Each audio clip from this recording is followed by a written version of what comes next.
grande estratificação social. E, portanto, ainda existe um pouco a justiça dos pobres e a justiça dos ricos. A justiça brasileira é mansa com os ricos e dura com os pobres, é a característica essencial dela. Concorda, ministro, juiz Moro?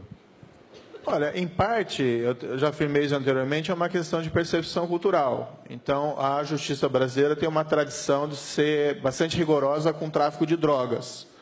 E eu digo que para grandes traficantes, realmente, ela deve ser dura. E talvez devesse até ser mais dura pelo, vamos dizer, poder disruptivo do grande tráfico dentro da nossa sociedade. Mas esses quadros de corrupção sistêmicas, isso tem um custo enorme para o país.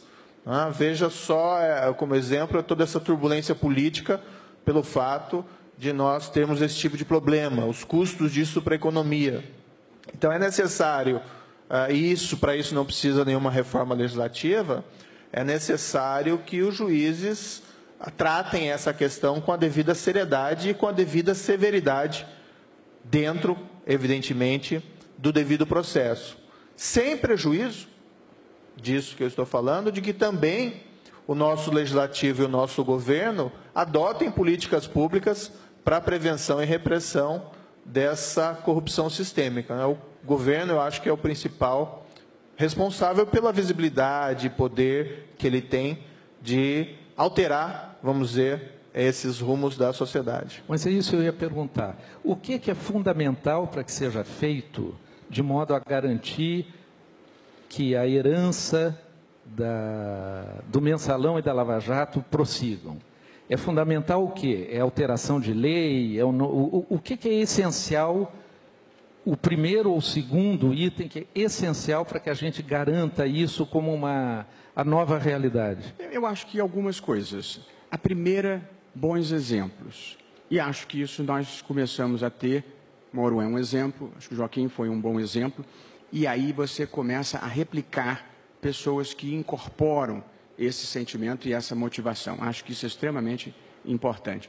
Segundo, uma mudança de jurisprudência. A jurisprudência brasileira era extremamente leniente.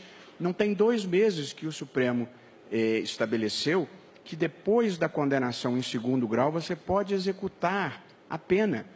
Isso é uma moralização do sistema de justiça, porque no mundo real, o sujeito era condenado em 2º grau, o que se dá num prazo razoável, mas depois ele passava 3, 4, 5, 8, 10 anos recorrendo com recursos procrastinatórios perante o Superior Tribunal de Justiça e perante o Supremo Tribunal Federal, com um índice de provimento desses recursos mínimo assim, em torno de 1%. Portanto, nós tínhamos um sistema de justiça que tratava a presunção de inocência quase como que um bill para a impunidade, sobretudo de quem tivesse advogado para ficar entrando com recurso atrás de recurso. Eu acho que a sociedade brasileira nem percebeu a extensão e profundidade dessa mudança de jurisprudência. Portanto, bons exemplos, mudança de jurisprudência, legislação como a que permite a colaboração premiada, que criminaliza a lavagem de dinheiro, que pune mais adequadamente evasão de divisas. Portanto, é um processo sistêmico.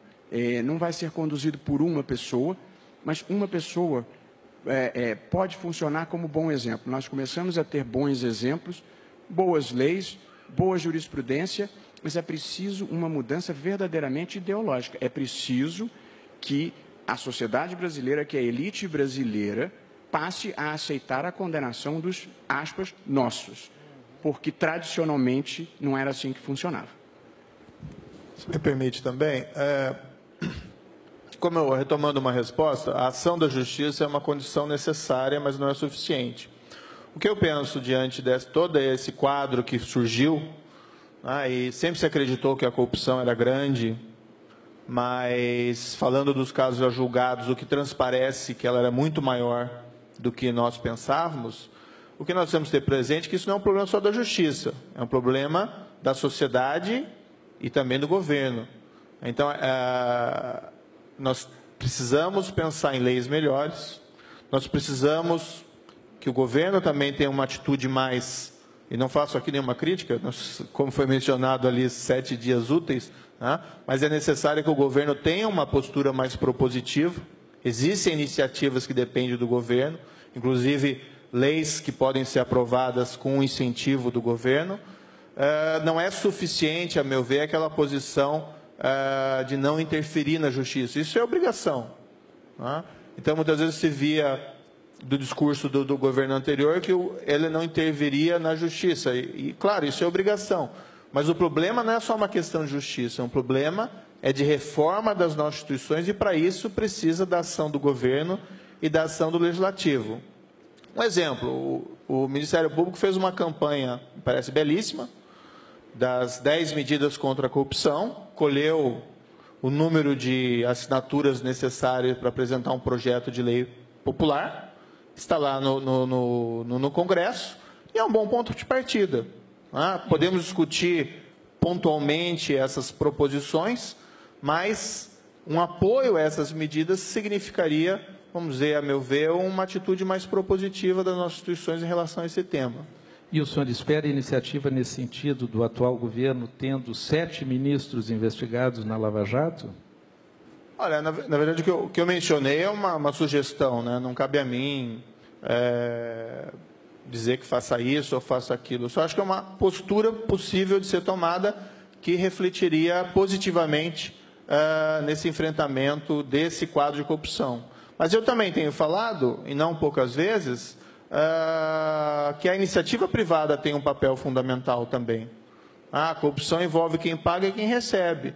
Então, não precisa só esperar o maná do Estado, as respostas do Estado. Muito pode ser feito pelas instituições privadas. É dizer não à propina, além da questão econômica envolvida, porque se a empresa é surpreendida, isso gera danos reputacionais enormes posteriormente, mas também tem uma questão moral aí envolvida que independe da influência do governo, do legislativo, como é que seja. Ministro Moro, eu tenho que fazer a pergunta, eu não recebi aqui no papel, porque vieram mais ou menos 149 papeizinhos perguntando o seguinte, eu sei que o senhor não vai responder, mas o pessoal quer saber, o Lula vai ser preso?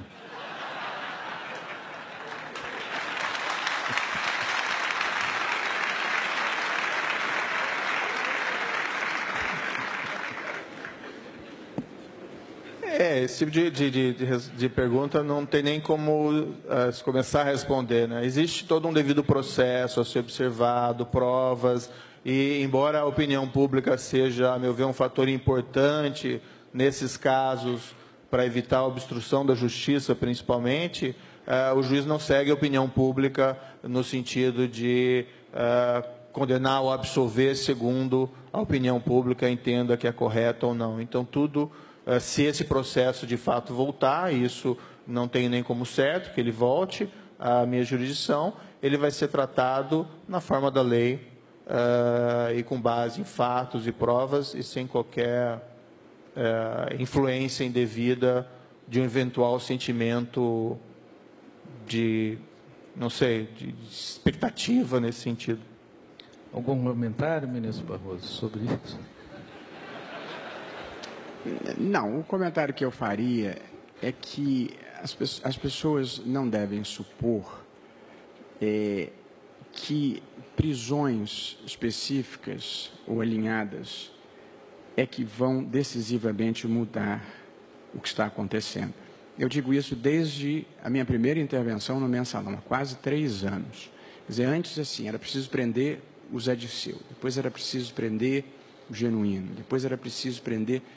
Eu acho que se nós não mudarmos o sistema político brasileiro amplamente, nós vamos continuar com esse tipo de criminalidade, gastando tempo e dinheiro com o direito penal, que não vai mudar o país. Nós precisamos de uma reforma política, em primeiro lugar, que barateie o sistema eleitoral. Esse é o passo número 1.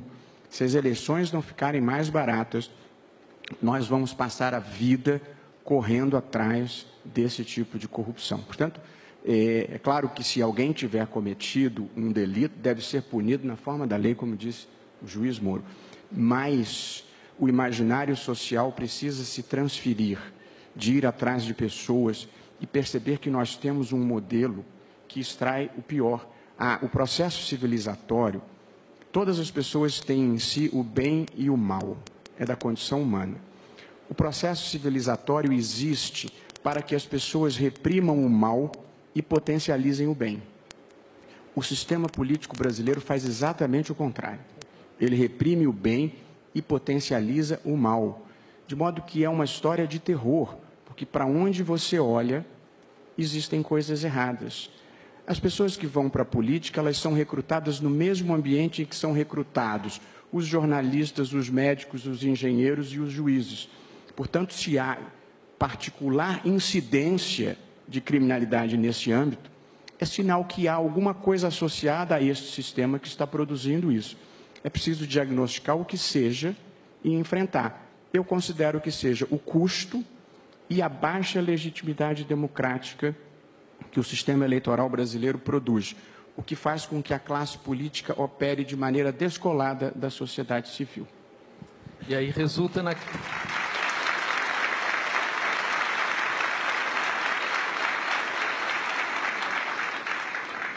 Eu tenho uma pergunta aqui da plateia, dirigida para o juiz Mouro, não sei se vou conseguir. Geraldo Forbes. Como explicar o uso abundante, para não dizer abusivo, de mandatos de condução coercitiva, espetacular e truculenta? O negócio veio forte aqui. Só aproveitar um gancho aqui da questão anterior, e a questão da reforma política foi mencionada, eu concordo, é necessário baratear campanhas, mas é muito importante ter presente que esses problemas eles são muito complexos, né? Não existe uma bala de prata que resolva essas questões. O que é preciso é pensar esse problema e resolvê-lo com uma série de medidas, e normalmente essas medidas não são mutuamente excludentes.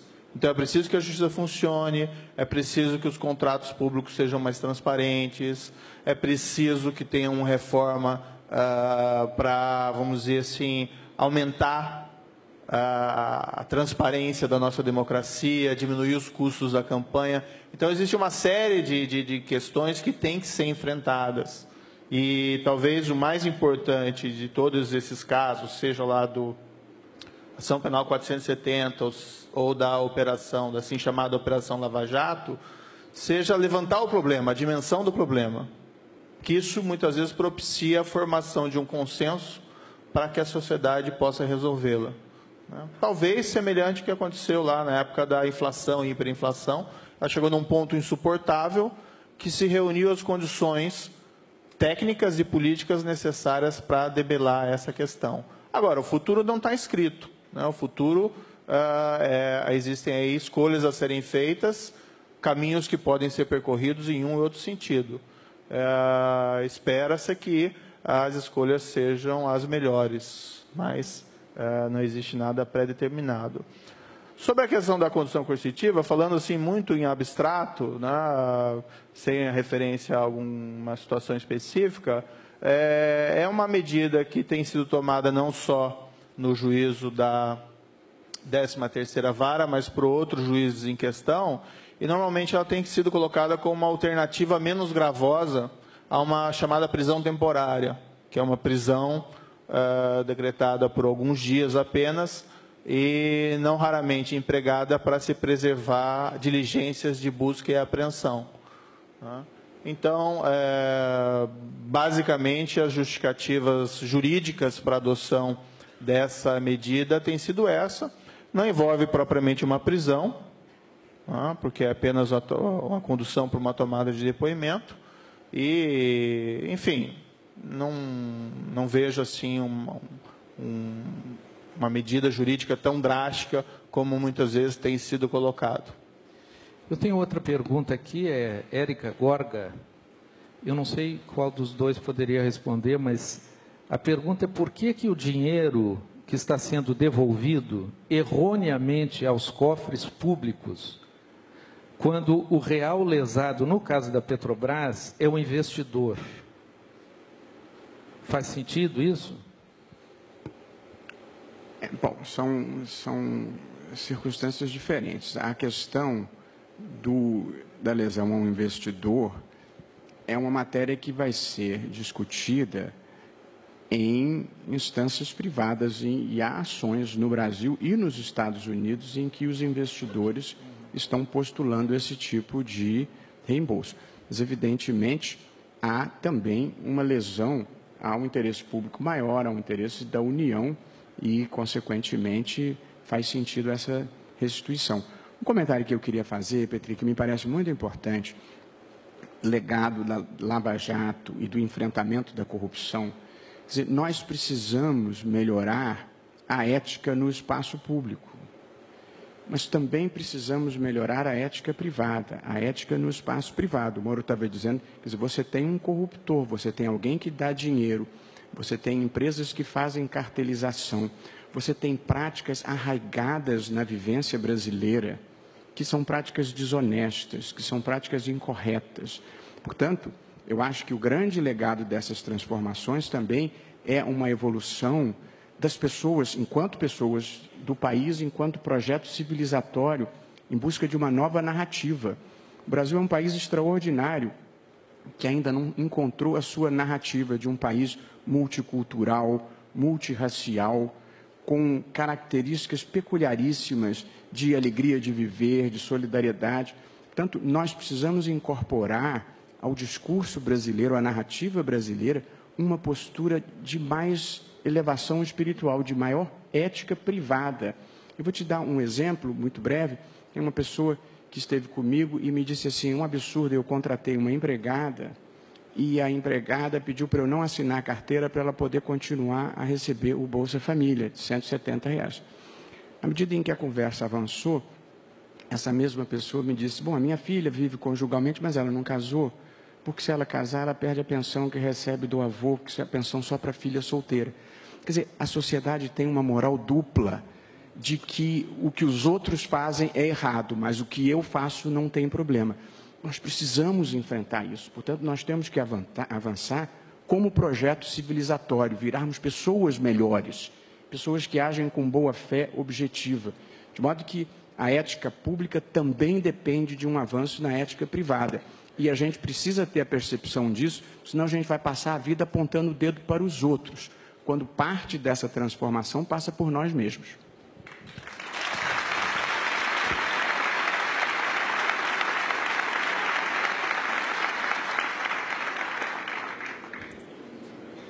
Juiz Moro, o senhor foi ameaçado ou não?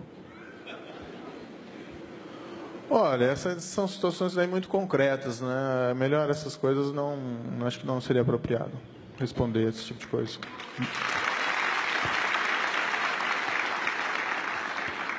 O contingente de policiais federais aumentou?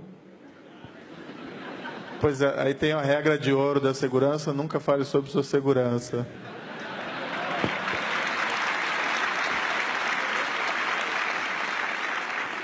A Polícia Federal investigou o grampo no seu gabinete? Ou não? Acho que não. Acho que isso ainda estava no âmbito do Supremo, Petri. E não vai investigar? Eu preciso dizer, isso aconteceu há mais ou menos um mês e eu considerei institucionalmente gravíssimo. Dei ciência à Secretaria de Segurança do Supremo, que aliás foi quem detectou. Mas a gente é tão ocupado, eu fui cuidar de outras coisas da minha vida. Eu verdadeiramente, eu não me sinto invadido como qualquer pessoa se sentiria, evidentemente. Mas como eu não fiquei preocupado, assim, meu espaço lá é republicano, talvez pudesse ter melhorado um pouco o vocabulário. Mas o meu gabinete é um espaço totalmente republicano embora eu considere institucionalmente muito grave, eu não dei muita bola, não.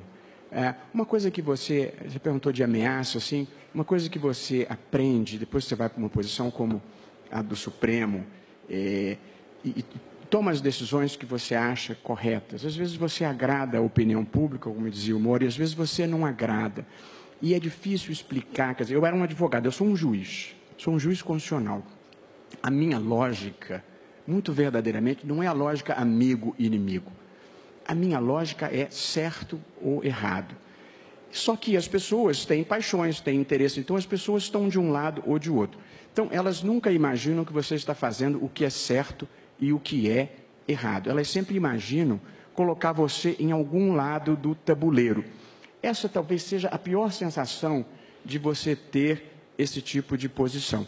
O meu conforto, embora não ameaça, mas já me aconteceu pouco, felizmente, de ouvir barbaridades de um lado e do outro. Isso é sinal que devo estar fazendo bem o meu trabalho. A Veja sabe exatamente o que é isso. Mas, enfim, nós estamos acabando o nosso tempo. Eu gostaria de pedir considerações finais de ambos, começando pelo juiz Moro, se quiser fazer algum resumo, apanhado geral. Olha, eu gostaria só de deixar uma mensagem final, que os trabalhos da Justiça, evidentemente, continuam normalmente, na forma apropriada, decidindo aí com base nos fatos, nas provas, na lei. Mas, como disse anteriormente, sinceramente, a expectativa é que a sociedade brasileira e as instituições como um todo aproveitem a oportunidade desse momento para incorporar vamos dizer, políticas de prevenção e repressão à corrupção, especialmente corrupção sistêmica, de uma maneira mais duradoura. Então, seria muito ruim se nós pensássemos a ação penal 470, e mesmo esse caso, de uma maneira isolada, como envolvendo a responsabilidade de alguns indivíduos e de uma maneira meramente ocasional, sem que nós tenhamos a compreensão de que existe um problema profundo que tem que ser resolvido e não vão ser só as instituições judiciárias que vão resolvê-la. Eu acho que essa é a principal, não vou dizer nem legado, porque a Operação Lava Jato não acabou, mas eu acho que é a principal lição a ser extraída, não só desse caso, mas também da ação penal 470. Ministro Barroso. Eu gostaria de dizer que uma coisa que o Brasil precisa muito, e foi por essa razão que eu aceitei vir aqui com muito prazer, nós precisamos de debate público, nós precisamos melhorar a qualidade do debate público no Brasil.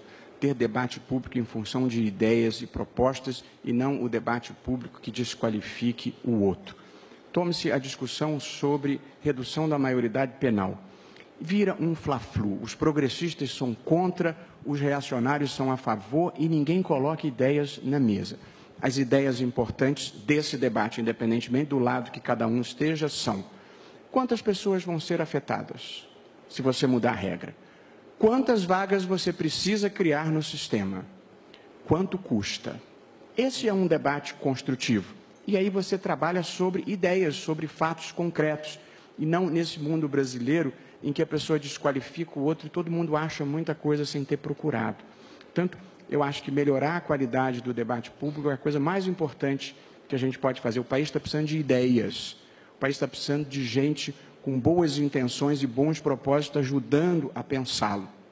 A mensagem que eu daria, Petri, pouco como eu procuro viver a minha vida, é mais ou menos assim: não importa o que esteja acontecendo à sua volta, faça o melhor papel que você puder. E seja bom e correto, mesmo quando ninguém estiver olhando.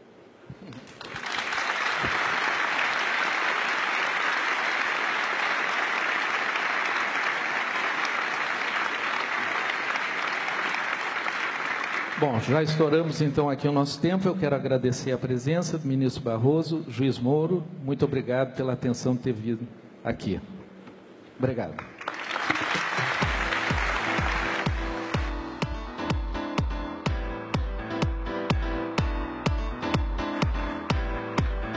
Obrigada, Petri. Ministro. Mas, falando dos casos já julgados, o que transparece que ela era muito maior do que nós pensávamos, o que nós temos que ter presente é que isso não é um problema só da justiça, é um problema da sociedade e também do governo. Então, nós precisamos pensar em leis melhores, nós precisamos que o governo também tenha uma atitude mais e não faço aqui nenhuma crítica, como foi mencionado ali, 7 dias úteis, né? Mas é necessário que o governo tenha uma postura mais propositiva. Existem iniciativas que dependem do governo, inclusive leis que podem ser aprovadas com o incentivo do governo. Não é suficiente, a meu ver, aquela posição de não interferir na justiça. Isso é obrigação, né? Então, muitas vezes se via do discurso do governo anterior que ele não interviria na justiça. E, claro, isso é obrigação. Mas o problema não é só uma questão de justiça, um problema é de reforma das nossas instituições, e para isso precisa da ação do governo e da ação do legislativo. Um exemplo, o Ministério Público fez uma campanha, me parece belíssima, das 10 medidas contra a corrupção, colheu o número de assinaturas necessárias para apresentar um projeto de lei popular, está lá no Congresso, e é um bom ponto de partida. Podemos discutir pontualmente essas proposições, mas um apoio a essas medidas significaria, vamos dizer, a meu ver, uma atitude mais propositiva das nossas instituições em relação a esse tema. E o senhor espera iniciativa nesse sentido do atual governo, tendo 7 ministros investigados na Lava Jato? Olha, na verdade, o que eu mencionei é uma sugestão, né? Não cabe a mim dizer que faça isso ou faça aquilo. Eu só acho que é uma postura possível de ser tomada que refletiria positivamente nesse enfrentamento desse quadro de corrupção. Mas eu também tenho falado, e não poucas vezes, que a iniciativa privada tem um papel fundamental também. A corrupção envolve quem paga e quem recebe. Então, não precisa só esperar o maná do Estado, as respostas do Estado. Muito pode ser feito pelas instituições privadas. É dizer não à propina, além da questão econômica envolvida, porque se a empresa é surpreendida, isso gera danos reputacionais enormes posteriormente, mas também tem uma questão moral aí envolvida que independe da influência do governo, do legislativo, como é que seja. Ministro Moura, eu tenho que fazer a pergunta, eu não recebi aqui no papel, porque vieram mais ou menos 149 papeizinhos perguntando o seguinte, eu sei que o senhor não vai responder, mas o pessoal quer saber, o Lula vai ser preso?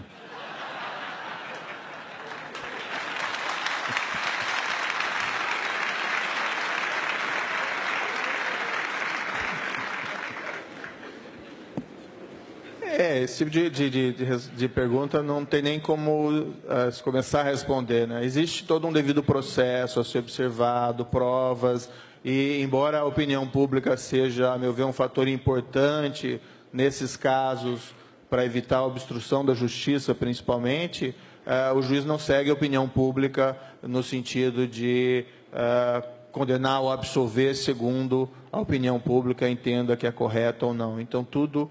Se esse processo de fato voltar, isso não tem nem como certo que ele volte à minha jurisdição, ele vai ser tratado na forma da lei e com base em fatos e provas e sem qualquer influência indevida de um eventual sentimento de, não sei, de expectativa nesse sentido.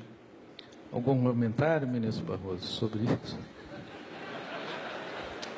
Não, o comentário que eu faria é que as pessoas não devem supor que prisões específicas ou alinhadas é que vão decisivamente mudar o que está acontecendo. Eu digo isso desde a minha primeira intervenção no Mensalão, há quase 3 anos. Quer dizer, antes, assim, era preciso prender o Zé Dirceu, depois era preciso prender o Genuíno, depois era preciso prender...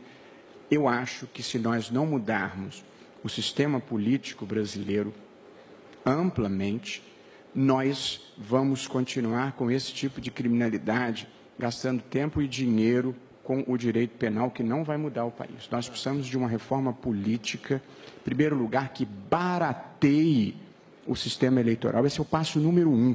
Se as eleições não ficarem mais baratas, nós vamos passar a vida correndo atrás desse tipo de corrupção. Portanto, é claro que se alguém tiver cometido um delito, deve ser punido na forma da lei, como disse o juiz Moro.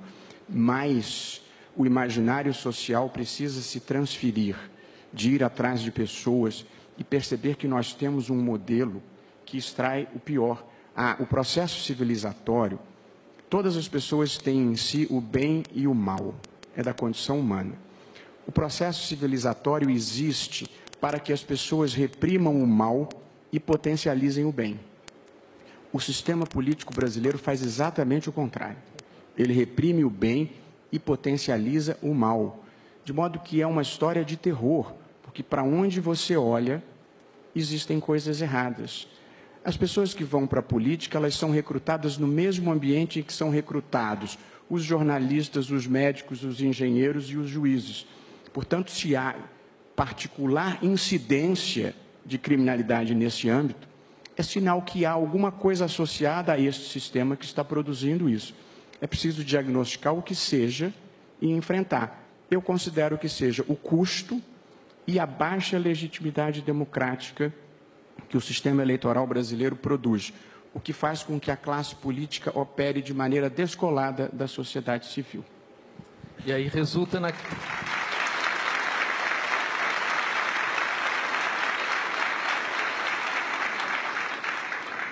Eu tenho uma pergunta aqui da plateia, dirigida para o juiz Mouro, não sei se vou conseguir. Geraldo Forbes.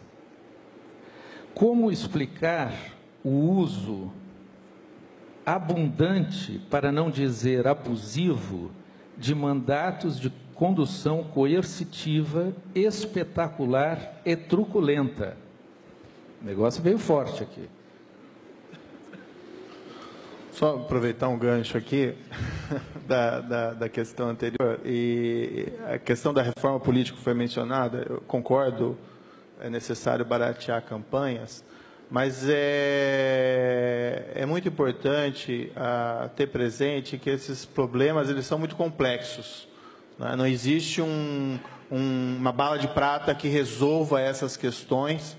O que é preciso é pensar esse problema e resolvê-lo com uma série de medidas, e normalmente essas medidas não são mutuamente excludentes. Então é preciso que a justiça funcione, é preciso que os contratos públicos sejam mais transparentes, é preciso que tenha uma reforma para, vamos dizer assim, aumentar a transparência da nossa democracia, diminuir os custos da campanha. Então existe uma série de questões que têm que ser enfrentadas. E talvez o mais importante de todos esses casos, seja lá do Ação Penal 470 ou da operação, da assim chamada Operação Lava Jato, seja levantar o problema, a dimensão do problema, que isso muitas vezes propicia a formação de um consenso para que a sociedade possa resolvê-la. Talvez semelhante ao que aconteceu lá na época da inflação e hiperinflação, ela chegou num ponto insuportável que se reuniu as condições técnicas e políticas necessárias para debelar essa questão. Agora, o futuro não está escrito, né? O futuro, existem aí escolhas a serem feitas, caminhos que podem ser percorridos em um e outro sentido. Espera-se que as escolhas sejam as melhores, mas não existe nada pré-determinado. Sobre a questão da condução coercitiva, falando assim muito em abstrato, né, sem referência a alguma situação específica, é uma medida que tem sido tomada não só no juízo da 13ª Vara, mas por outros juízes em questão, e normalmente ela tem sido colocada como uma alternativa menos gravosa a uma chamada prisão temporária, que é uma prisão decretada por alguns dias apenas, e não raramente empregada para se preservar diligências de busca e apreensão. Então, basicamente, as justificativas jurídicas para a adoção dessa medida têm sido essa. Não envolve propriamente uma prisão, porque é apenas uma condução para uma tomada de depoimento. E, enfim, não vejo assim uma medida jurídica tão drástica como muitas vezes tem sido colocado. Eu tenho outra pergunta aqui, é Érica Gorga. Eu não sei qual dos dois poderia responder, mas a pergunta é por que o dinheiro que está sendo devolvido erroneamente aos cofres públicos quando o real lesado, no caso da Petrobras, é o investidor. Faz sentido isso? Bom, são circunstâncias diferentes. A questão da lesão ao investidor é uma matéria que vai ser discutida em instâncias privadas e há ações no Brasil e nos Estados Unidos em que os investidores estão postulando esse tipo de reembolso. Mas, evidentemente, há também uma lesão ao interesse público maior, ao interesse da União e, consequentemente, faz sentido essa restituição. Um comentário que eu queria fazer, Petri, que me parece muito importante, legado da Lava Jato e do enfrentamento da corrupção. Quer dizer, nós precisamos melhorar a ética no espaço público, mas também precisamos melhorar a ética privada, a ética no espaço privado. O Moro estava dizendo, quer dizer, você tem um corruptor, você tem alguém que dá dinheiro, você tem empresas que fazem cartelização, você tem práticas arraigadas na vivência brasileira, que são práticas desonestas, que são práticas incorretas. Portanto, eu acho que o grande legado dessas transformações também é uma evolução das pessoas, enquanto pessoas do país, enquanto projeto civilizatório, em busca de uma nova narrativa. O Brasil é um país extraordinário, que ainda não encontrou a sua narrativa de um país multicultural, multirracial, com características peculiaríssimas de alegria de viver, de solidariedade. Portanto, nós precisamos incorporar ao discurso brasileiro, à narrativa brasileira, uma postura de mais elevação espiritual, de maior ética privada. Eu vou te dar um exemplo muito breve. Tem uma pessoa que esteve comigo e me disse assim, um absurdo, eu contratei uma empregada e a empregada pediu para eu não assinar a carteira para ela poder continuar a receber o Bolsa Família, de R$170. À medida em que a conversa avançou, essa mesma pessoa me disse, bom, a minha filha vive conjugalmente, mas ela não casou, porque se ela casar, ela perde a pensão que recebe do avô, que é a pensão só para filha solteira. Quer dizer, a sociedade tem uma moral dupla de que o que os outros fazem é errado, mas o que eu faço não tem problema. Nós precisamos enfrentar isso. Portanto, nós temos que avançar como projeto civilizatório, virarmos pessoas melhores, pessoas que agem com boa fé objetiva, de modo que a ética pública também depende de um avanço na ética privada. E a gente precisa ter a percepção disso, senão a gente vai passar a vida apontando o dedo para os outros, quando parte dessa transformação passa por nós mesmos.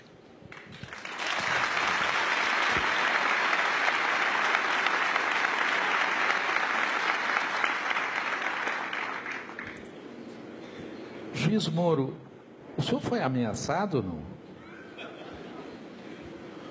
Olha, essas são situações aí muito concretas, né? Melhor essas coisas acho que não seria apropriado responder esse tipo de coisa.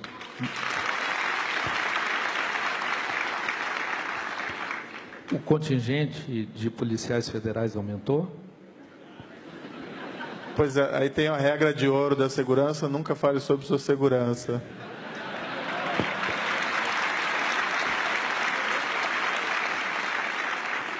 A Polícia Federal investigou o grampo no seu gabinete? Ou não? Acho que não. Acho que isso ainda estava no âmbito do Supremo, Petri. E não vai investigar? Eu preciso dizer, isso aconteceu há mais ou menos um mês e eu considerei institucionalmente gravíssimo. Dei ciência à Secretaria de Segurança do Supremo, que aliás foi quem detectou. Mas a gente é tão ocupado, eu fui cuidar de outras coisas da minha vida. Eu verdadeiramente, eu não me sinto invadido como qualquer pessoa se sentiria, evidentemente. Mas como eu não fiquei preocupado, assim, meu espaço lá é republicano, talvez pudesse ter melhorado um pouco o vocabulário. Mas o meu gabinete é um espaço totalmente republicano embora eu considere institucionalmente muito grave, eu não dei muita bola, não. Uma coisa que você perguntou de ameaça, assim, uma coisa que você aprende, depois que você vai para uma posição como a do Supremo, e toma as decisões que você acha corretas. Às vezes você agrada a opinião pública, como dizia o Moro, e às vezes você não agrada.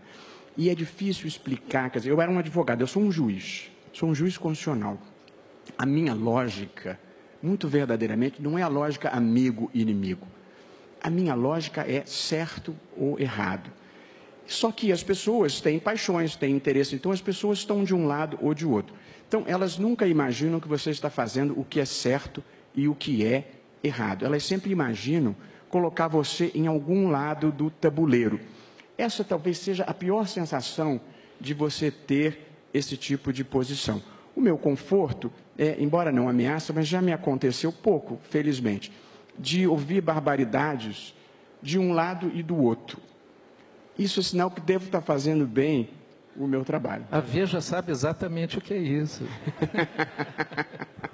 Mas, enfim, nós estamos acabando o nosso tempo. Eu gostaria de pedir considerações finais de ambos, começando pelo juiz Moro, se quiser fazer algum resumo, apanhado geral. Olha, gostaria só de deixar uma mensagem final, que os trabalhos da Justiça, evidentemente, continuam normalmente, na forma apropriada, decidindo aí com base nos fatos, nas provas, na lei. Mas, como disse anteriormente, sinceramente, a expectativa é que a sociedade brasileira e as instituições como um todo aproveitem a oportunidade desse momento para incorporar vamos dizer, políticas de prevenção e repressão à corrupção, especialmente corrupção sistêmica, de uma maneira mais duradoura.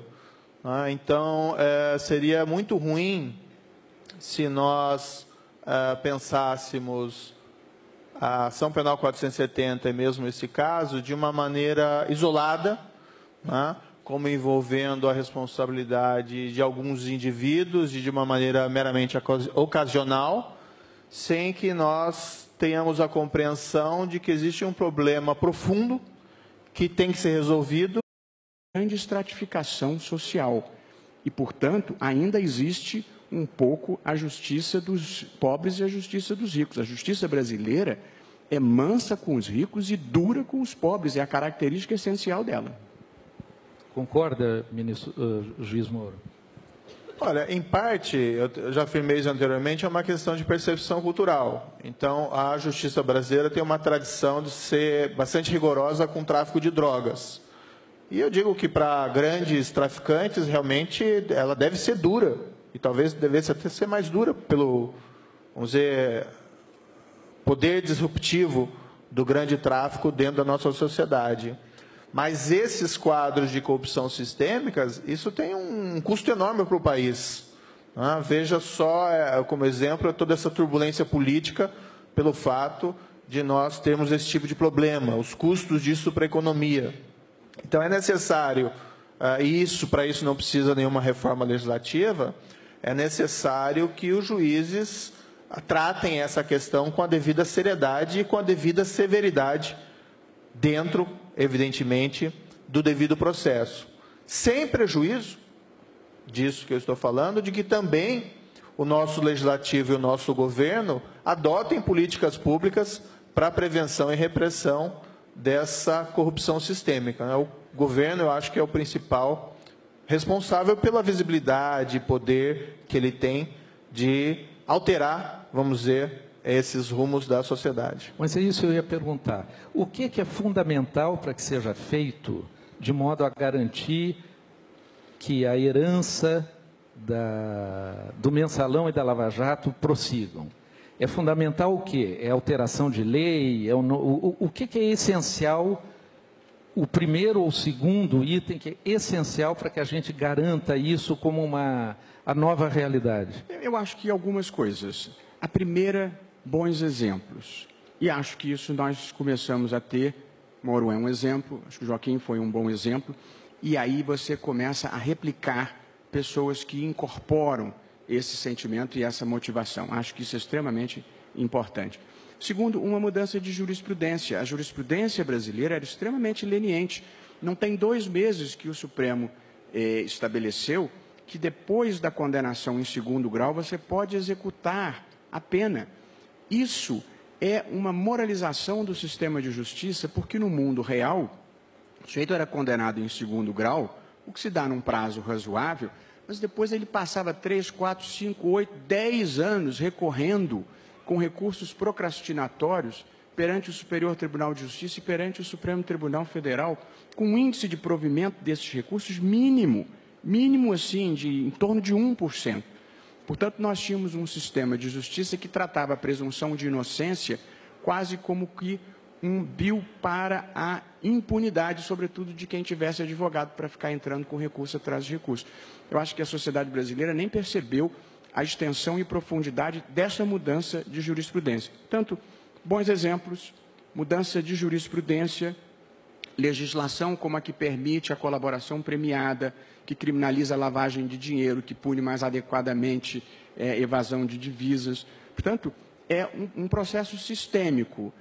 Não vai ser conduzido por uma pessoa, mas uma pessoa pode funcionar como bom exemplo. Nós começamos a ter bons exemplos, boas leis, boa jurisprudência, mas é preciso uma mudança verdadeiramente ideológica. É preciso que a sociedade brasileira, que a elite brasileira, passe a aceitar a condenação dos, aspas, nossos, porque tradicionalmente não era assim que funcionava. Se me permite também, retomando uma resposta, a ação da justiça é uma condição necessária, mas não é suficiente. O que eu penso diante de todo esse quadro que surgiu, e sempre se acreditou que a corrupção era grande,